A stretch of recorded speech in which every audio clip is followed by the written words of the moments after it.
Perkenalkan, nama lengkap saya Yohanes Fernando Yuma.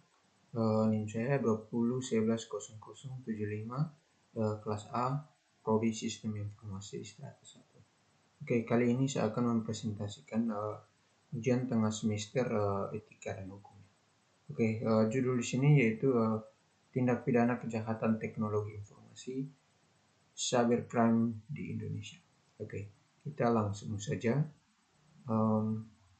di bab 1 ya. Dahuluan latar belakang. Oke. Latar belakang.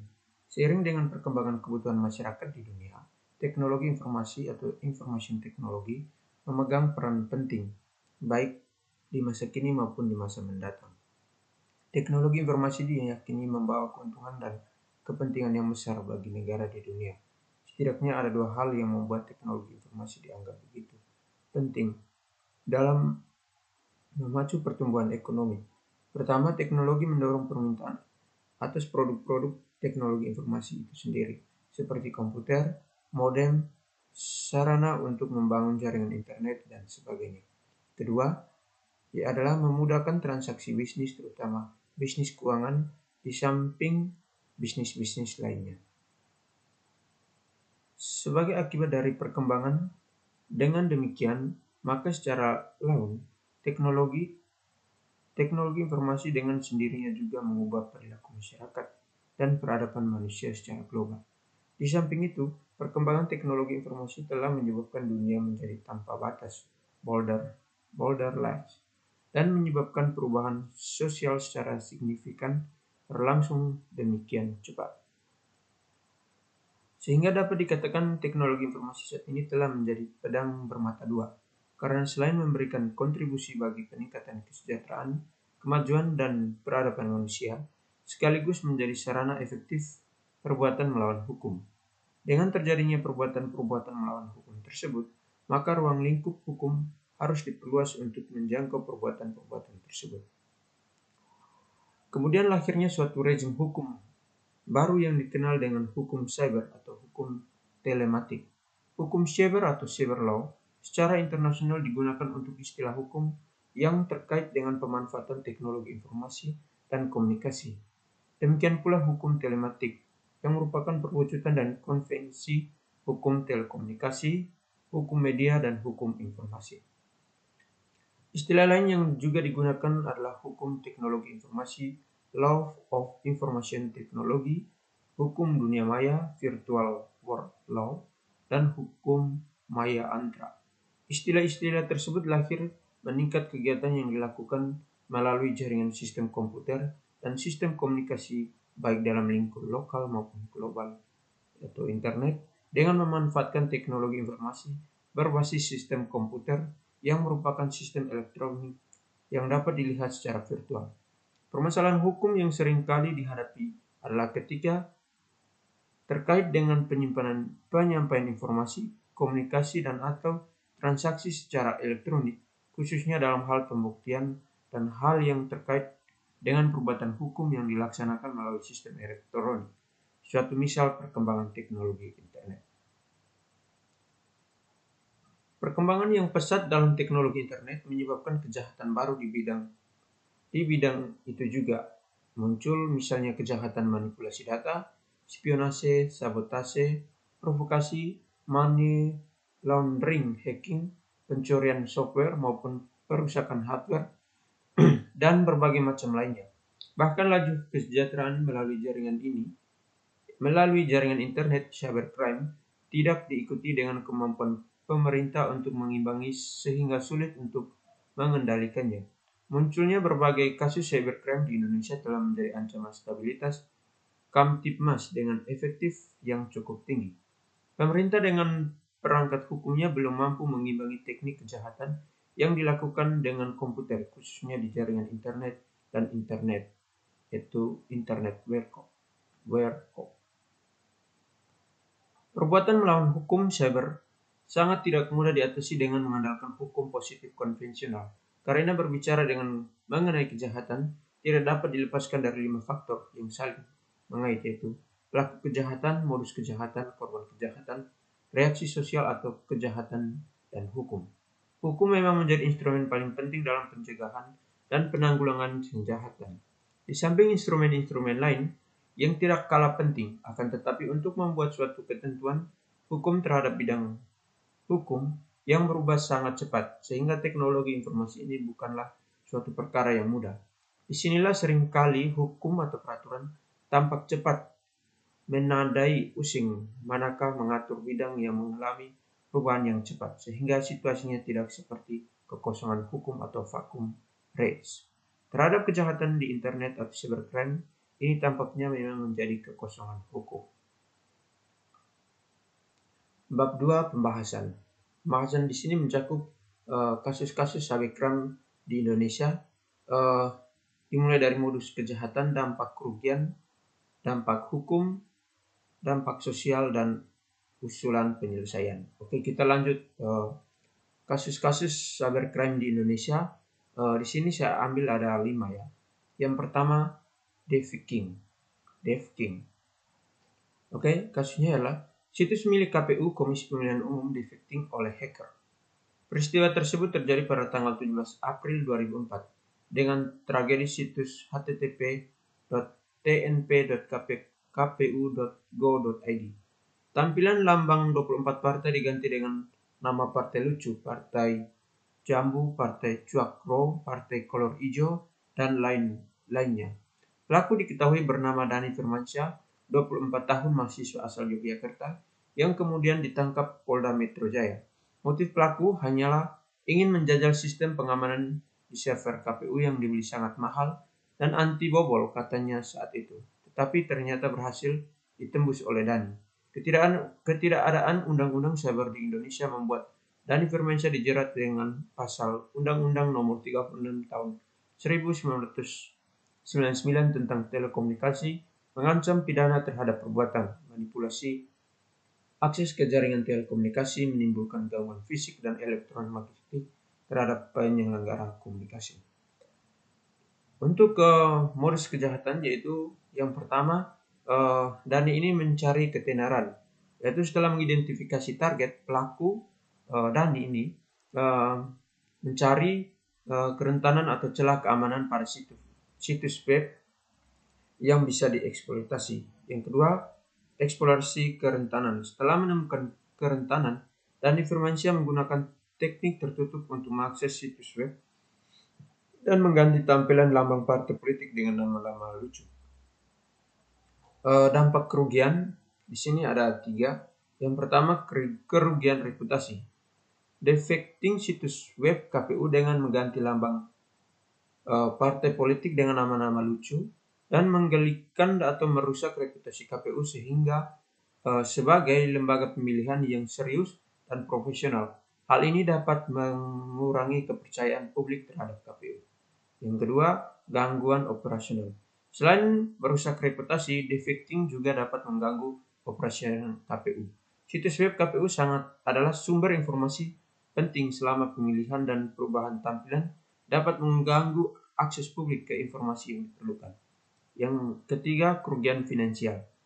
Memperbaiki situs web yang telah defect atau meningkatkan keamanan komputer dapat mengakibatkan biaya tambahan bagi KPU. Ini termasuk biaya pemulihan dan juga peningkatan keamanan. Dampak kerugian. Dani Firmansyah dijerat dengan pasal Undang-Undang Nomor 36 Tahun 19 tentang komunikasi. Pasal-pasal yang terkait dengan perbuatannya adalah pasal 30, setiap orang yang memasuki atau menyimpan atau menghancurkan pesan atau pernyataan yang dikirim melalui jaringan telekomunikasi tanpa hak dipidana dengan penjara paling lama 3 tahun dan denda paling banyak 500 juta. Yang kedua, pasal 43. Setiap orang dengan sengaja memanipulasi atau akses ke jaringan telekomunikasi menimbulkan gangguan fisik dan elektromagnetik terhadap penyelenggara telekomunikasi dipidana dan dipenjara paling lama 5 tahun dan denda paling banyak 500 juta. Dampak sosial. Ketidakpercayaan publik. Insiden defacting ini seperti ini dapat menciptakan ketidakpercayaan publik terhadap pengelolaan teknologi dan keamanan data oleh lembaga pemerintah. Hal ini dapat mempengaruhi persepsi masyarakat terhadap integritas KPU dan proses pemilihan. Yang kedua, dampak psikologi. Masyarakat mungkin merasa tidak aman secara digital dan khawatir tentang keamanan data pribadi mereka, terutama jika mereka melibatkan data diri dalam pemilihan atau politik. Selanjutnya, usulan penyelesaian dari kasus ini. Yang pertama, harus adanya peningkatan keamanan. KPU harus meningkatkan sistem keamanan komputer dan situs web mereka untuk mencegah serangan defacking atau serangan cyber lainnya. Yang kedua, pendidikan dan pelatihan. Penting bagi lembaga pemerintah termasuk KPU untuk memberikan pendidikan dan pelatihan dasar kepada staf mereka tentang keamanan cyber dan praktik terbaik untuk melindungi sistem data. Yang ketiga, monitoring dan resepsion cepat. KPU harus memiliki mekanisme pemantauan yang efektif untuk mendeteksi serangan cyber secara dini. Yang selanjutnya, kesadaran publik. KPU juga dapat meningkatkan kesadaran publik tentang cara pentingnya keamanan cyber dan memberikan panduan kepada pemilih tentang cara melindungi informasi pribadi mereka selama pemilihan. Kasus yang kedua adalah phishing. Kasus klik baca merupakan kasus domain name yang memanfaatkan kesalahan ketik yang dilakukan oleh para nasabah. Stephen Haryanto membeli 5 domain plesetan pada situs target www.klikbaca.com, yakni www.klikbaca.com, www.klikbca.com, klikbca.com, klikbca.com, dan klikbca.com. Target dari Stephen Haryanto adalah nasabah BCA yang melakukan salah ketik dalam penulisan klik baca. Tampilan homepage web pelestarian sama persis dengan homepage BCA. User akan melakukan login di situs-situs phishing tersebut. Username dan PIN internet korban akan terkirim pada sang pemilik situs, Stephen Haryanto, yang sudah meminta maaf dan menyerahkan semua ID dan PIN kepada BCA. Kasus tersebut tidak dilanjut oleh pengadilan karena Stephen memberikan informasi security BCA yang masih lemah. Saat ini, pihak BCA telah memikirkan alternatif ketimbang melaporkan Stephen ke polisi. Stephen Haryanto merupakan contoh karakteristik whitehat hacker. Untuk modus kejahatan di sini yaitu pembelian domain. Stephen memberikan domain merupakan pelestarian dari alamat resmi situs klik BCA. Yang kedua, replikasi situs web BCA yaitu membuat replikasi situs web palsu yang sangat mirip dengan situs resmi BCA. Yang ketiga, pencurian informasi. Ketika pengguna melakukan login ke situs palsu dengan memasukkan nama dan PIN internet banking mereka, informasi tersebut dikirim ke Stephen Haryanto, bukan ke BCA. Dampak kerugian. Dampak yang pertama adalah dampak keuangan. Nasabah BCA yang menjadi korban serangan phishing ini dapat mengalami kerugian keuangan jika akun mereka disalahgunakan oleh pelaku untuk melakukan transaksi ilegal. Yang kedua, yaitu kasus seperti ini dapat merusak reputasi BCA karena pelanggan mungkin kehilangan kepercayaan pada keamanan layanan perbankan online mereka. Dampak hukum. Serangan phishing tindakan Stephen Haryanto untuk mengambil data login nasabah BCA melalui situs web palsu merupakan tindakan ilegal yang melanggar hukum terkait dengan akses ilegal dan pencurian data. Yang kedua, pelaporan dan kerjasama. BCA memutus untuk tidak melanjutkan kasus ini ke pengadilan karena Stephen Haryanto memberikan informasi tentang kelemahan BCA. BCA lebih memilih untuk berkolaborasi dengan Stephen Haryanto untuk memperbaiki masalah keamanan yang ada. Dampak sosial. Dampak sosial yaitu kesadaran keamanan. Kasus ini dapat meningkatkan kesadaran masyarakat tentang pentingnya keamanan online dan bagaimana serangan phishing dapat merugikan. Yang kedua, konsep whitehat hacker. Stephen Haryanto dapat dianggap sebagai contoh karakteristik whitehat hacker karena dia mengungkapkan kelemahan keamanan kepada pihak berwenang dan membantu memperbaiki masalah tersebut. Usulan penyelesaian. Perbaikan keamanan. BCA perlu memperbaiki dan memperkuat sistem keamanan online mereka untuk melindungi nasabah dari serangan phishing atau serangan cyber lainnya. Pelatihan dan kesadaran. BCA dapat memberikan pelatihan kepada nasabah tentang bagaimana menganalisis situs web palsu dan praktik keamanan online. Kolaborasi dengan ahli keamanan. Yang terakhir, perbaikan regulasi. Pemerintah dan regulator perbankan perlu memperbaiki dan memperkuat regulasi yang berkaitan dengan keamanan perbankan online untuk melindungi nasabah mereka. Kasus yang ketiga adalah pornografi. Awal Juni 2010, publik dikejutkan dengan munculnya 3 buah video mesum 3 artis ibu kota, yaitu Nasir Irhana atau Ariel, Luna Maya, dan Cut Tari. Dalam pengakuan Ariel mengatakan bahwa ia merasa kecolongan atas file pribadi yang diperuntukkan untuk dikonsumsi secara pribadi. Namun hukum pun harus berjalan. Ariel dijerat pasal 27 ayat 3 Undang-Undang Nomor 11 2008 tentang informasi transaksi dan elektronik yang berbunyi setiap orang dengan sengaja dan tanpa hak mendistribusi atau mentransmisikan atau membuat dapat diakses informasi elektronik dan dokumen elektronik yang memiliki muatan yang melanggar kesusilaan. Modus kejahatan yaitu video mesum ini awalnya dibuat salah satu pihak yang terlibat, dalam hal ini Arin, secara pribadi atau bersama dengan pihak lain. Yang kedua, penyebar video. Video tersebut disebarkan tanpa izin melalui saluran online atau media elektronik kepada masyarakat luas, sehingga video tersebut menjadi viral. Yang ketiga, pelanggaran kesusilaan. Video tersebut melanggar etika dan kesusilaan dan menjadi kontroversial di masyarakat. Dampak kerugian. Yang pertama, dampak untuk pribadi. Para aktris yang terlibat dalam video tersebut mengalami kerugian pribadi atau profesional akibat penyebaran video tersebut, termasuk kerusakan reputasi dan dampak emosional. Dampak sosial. Kasus ini menciptakan perdebatan. Dalam video tersebut mengalami kerugian pribadi dan profesional akibat penyebaran video tersebut, termasuk kerusakan reputasi dan dampak emosional. Dan selanjutnya, dampak sosial. Kasus ini menciptakan perdebatan publik dan dampak sosial yang signifikan. Masyarakat dibagi dalam pendapat mengenai tanggung jawab hukum dan moral pihak-pihak yang terlibat.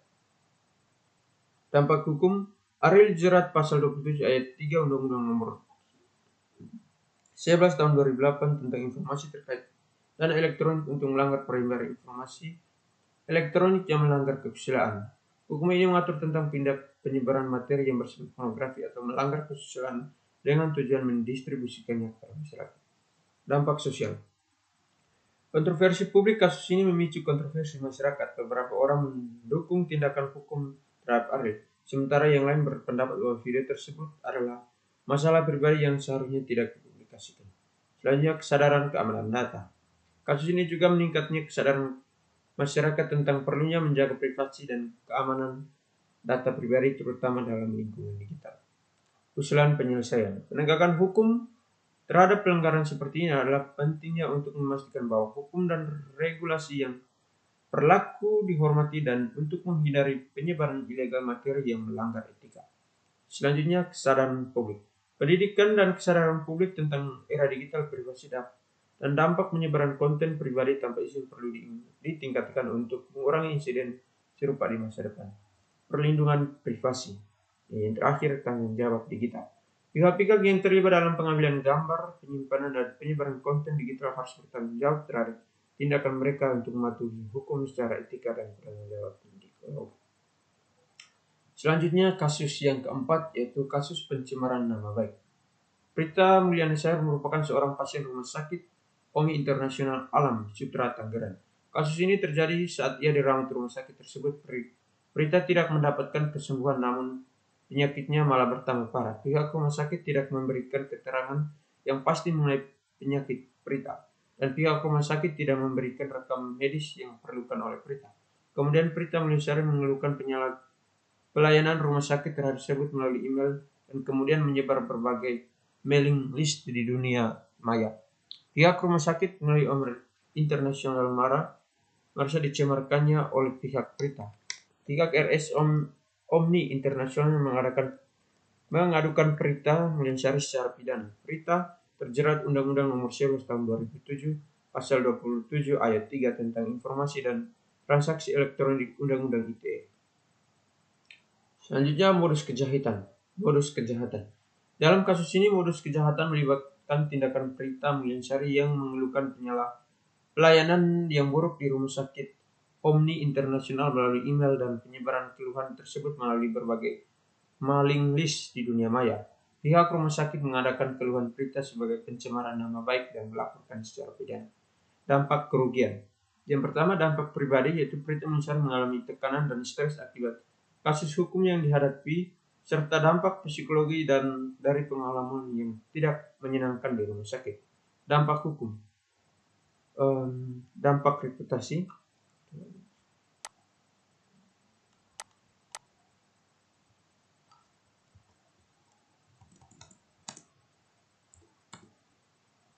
Dampak reputasi, Rumah Sakit Omni Internasional mengalami kerugian reputasi akibat publish tag negatif yang muncul sebagai hasil dari kasus ini. Dampak hukum, Prita Melisari dijerat dengan pasal 27 ayat 3 Undang-Undang Nomor 11 Tahun 2008 tentang Informasi Transaksi Elektronik Undang-Undang ITE. Dampak sosial, kontroversi publik, kasus ini menciptakan kontroversi di masyarakat tentang batasan kebebasan berbicara untuk hak penyimpanan keluhan terkait pelayanan kesehatan. Selanjutnya, kesadaran hukum. Kasus ini meningkatkan kesadaran masyarakat tentang Undang-Undang ITE dan hukum terkait dengan konten yang dibagikan di dunia maya. Usulan penyelesaian, mediasi. Penyelesaian mediasi antara pihak Melisari dan pihak Rumah Sakit Omni Internasional dapat menjadi pilihan yang baik untuk mencari solusi damai atas perselisihan ini. Perubahan hukum, pemerintah dan lembaga terkait mempertimbangkan perubahan dalam Undang-Undang ITE atau hukum terkait untuk mengklarifikasi dan memperjelas ketentuan yang berkaitan dengan kebebasan berbicara dan hak untuk menyampaikan keluhan secara online. Kesadaran etika, pendidikan dan kesadaran publik tentang etika berkomunikasi dan dikeluhkan di dunia maya harus ditingkatkan untuk menghindari konflik serupa di masyarakat. Selanjutnya, kasus yang terakhir yaitu peretasan situs negara. Peretasan situs negara www.presidenSby.info pada 9 Januari 2013, situs www.presidenSby.info diretas. Saat diretas, halaman depan diganti dengan latar belakang hitam dengan tulisan warna hijau di bagian atas, hacked by MJL007. Sementara di bawahnya tertera sebuah logo dan tulisan Jammer Hacker Team berwarna putih. Wildan ditangkap setelah melakukan defect di situs SBY. Info Wildan Yani S, 22 tahun, peretas situs SBY, lulus SMK tahun 2010. Wildan memang tidak melanjutkan kuliah karena terlambat biaya. Wildan bekerja sama dengan operator barang internet di Jember. Wildan ditangkap pada 25 Januari, terancam dengan melanggar pasal 50 JO pasal 22 huruf B Undang-Undang Nomor 36 Tahun 1999 tentang telekomunikasi. Modus kejahatan. Dalam kasus ini, modus kejahatan adalah peretasan atau defacing situs web negara www.presidenSby.info. Tindakan peretasan ini dilakukan oleh Wildan Yani S dengan modus operandi berikut. Yang pertama, peretasan situs. Wildan Yani S melakukan peretasan terhadap situs web www.presidenSby.info dengan mengakses secara ilegal dan mengganti halaman depan situs web tersebut. Pesan identifikasi pada halaman yang diubah. Dampak kerugian. Yang pertama, kerugian reputasi. Peretasan situs web negara seperti ini dapat merusak reputasi pemerintah dan presiden. Yang kedua, dampak finansial. Untuk pemulihan situs web dan peningkatan keamanan dapat mengakibatkan biaya yang signifikan. Dampak hukum. Undang-Undang Nomor 36 Tahun 1999 tentang telekomunikasi pasal 50 pasal 22 huruf B. Pasal ini melanggar peretasan situs web dan melanggar keamanan telekomunikasi. Pelanggaran dapat mengakibatkan hukuman pidana atau denda. Undang-Undang Nomor 11 Tahun 2008 tentang Informasi dan Transaksi Elektronik. Dampak sosial. Kesadaran keamanan cyber. Kasus seperti ini meningkatkan kesadaran masyarakat tentang pentingnya keamanan cyber dan perlindungan terhadap situs web negara dan data pemerintah. Tanggung jawab pribadi. Peretasan situs ini adalah tindakan ilegal yang melibatkan pelanggaran hukum. Hal ini mengingatkan individu tentang tanggung jawab mereka terhadap tindakan di dunia maya. Usulan penyelesaian. Penegakan hukum. Pentingnya untuk memastikan penegakan hukum yang ketat terhadap perilaku peretasan situs web untuk memberikan sinyal bahwa serangan cyber seperti ini memiliki konsekuensi hukum yang serius. Peningkatan keamanan. Pemerintah harus meningkatkan keamanan situs web dengan infrastruktur cyber mereka untuk melindungi data penting dan mencegah serangan serupa di masyarakat. Pendidikan cyber. Masyarakat perlu diberikan pendidikan tentang keamanan cyber dan praktik terbaik untuk melindungi diri mereka sendiri di dunia maya. kerjasama dengan pihak berwenang. Pihak pemerintah harus bekerjasama dengan pihak berwenang dan ahli keamanan cyber untuk mengidentifikasi dan menindak lanjut pelaku serangan cyber. Bab 3 kesimpulan. Kebijakan hukum pidana melalui pendekatan KUHP tentang untuk menanggulangi tindakan pidana cybercrime di Indonesia masih memiliki tumpang tindih dan masih belum seutuhnya terkandung di dalam produk KUHP. Terjadi banyak analogi terkait penjeratan hukum terhadap tersangka cybercrime juga terjadi pada pendekatan Undang-Undang ITE yang seluruhnya mengatur berbagai tindakan pidana cybercrime itu sendiri sehingga belum memiliki payung hukum yang pasti. Faktor-faktor yang mempengaruhi dalam penyalahgunaan tindakan pidana cybercrime di Indonesia. Upaya preventif. Dalam melakukan upaya preventif ini, pihak kepolisian khususnya unit cybercrime polisi telah melakukan berbagai upaya seperti memberikan himbauan kepada masyarakat melalui media elektronik. Upaya represif, pihak kepolisian bekerjasama dengan stakeholder yang ada, yaitu bagaimana menangkap pelaku yang tertangkap tangan melakukan kejahatan ataupun melalui laporan masyarakat, kemudian mendatangi tempat kejadian perkara TKP guna melakukan penangkapan dan penahanan terhadap tersangka kasus cybercrime. Saran untuk mengatasi permasalahan dalam kasus cybercrime di Indonesia dapat mencakup beberapa hal. Yang pertama, untuk penguatan hukum cyber perlu dilakukan penyuluhan undang-undang yang lebih spesifik dan komprehensif dalam mengatur tindakan pidana cybercrime. Hukum ini harus mencakup definisi yang jelas tentang bagaimana jenis serangan cyber, tindakan preventif, dan sanksi yang tegas bagi pelaku. Pendidikan dan kesadaran masyarakat. Pendidikan dan kesadaran masyarakat tentang keamanan cyber perlu ditingkatkan. Ini dapat melibatkan program-program pelatihan, seminar, dan kampanye kesadaran yang mengajarkan individu tentang cara melindungi diri mereka sendiri dengan informasi pribadi mereka dalam lingkungan digital. Selanjutnya, kerjasama dengan ahli keamanan. Pemerintah dan lembaga terkait harus bekerjasama dengan ahli keamanan cyber termasuk white hat hacker untuk mengidentifikasi dan mengatasi kerentanan keamanan serta mengembangkan sistem keamanan yang lebih kuat. Selanjutnya, mediasi. Untuk kasus-kasus yang melibatkan pelanggaran cyber, mediasi dapat menjadi alternatif yang baik untuk mencapai solusi damai. Selanjutnya, peningkatan keamanan. Lembaga-lembaga baik pemerintah maupun swasta perlu memperkuat sistem keamanan mereka untuk mencegah serangan cyber. Selanjutnya, pengawasan dan penegakan hukum yang kuat. Pihak berwenang perlu memiliki kemampuan untuk memantau dan mengidentifikasi serangan cyber dengan cepat. Penegakan hukum yang kuat juga penting untuk memastikan bahwa pelaku cybercrime dihukum sesuai dengan undang-undang yang berlaku. Kesadaran etika digital. Pendidikan mengenai etika berkomunikasi dan berperilaku di dunia maya perlu ditingkatkan untuk mengurangi konflik kasus cybercrime. Oke, ini untuk daftar pustakanya. Oke, sekian presentasi dari saya dan terima kasih.